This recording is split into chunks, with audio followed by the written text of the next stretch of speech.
Cela fait partie de cette image d'une Inde qui brille, d'un pays qui attire toujours plus de multinationales, celle de l'industrie pharmaceutique surtout.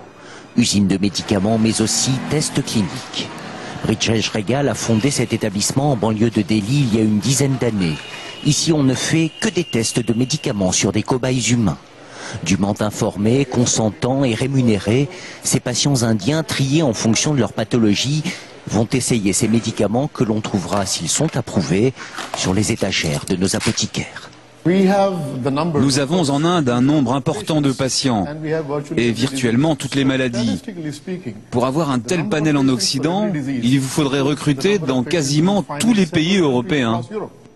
En effet, dans ce pays d'1,3 milliard d'habitants, on compte par exemple 35 millions de diabétiques, 3 millions de personnes atteintes du cancer.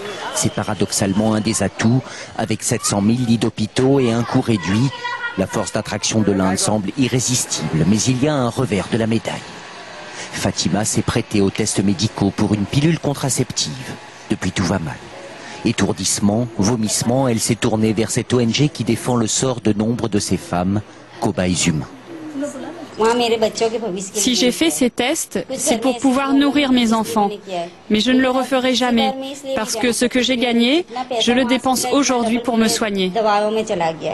Personne, dit-elle, ne l'avait informé des conséquences possibles. Alors beaucoup ici dénoncent l'exploitation de la misère, de ces gens illettrés qui pour quelques roupies sont toujours volontaires, même si l'Inde en principe dispose d'une législation sur les tests cliniques aux normes internationales. On a un nombre de cas incroyables de cancer de l'utérus ou de maladies de la peau. Les compagnies étrangères exploitent vraiment la misère de tous ces gens. Sur le plus grand marché aux médicaments en Inde, on trouve toutes sortes de ces pilules en vrac.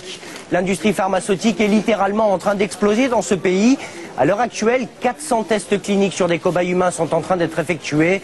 Une industrie qui devrait peser plus de 800 millions d'euros d'ici 2010.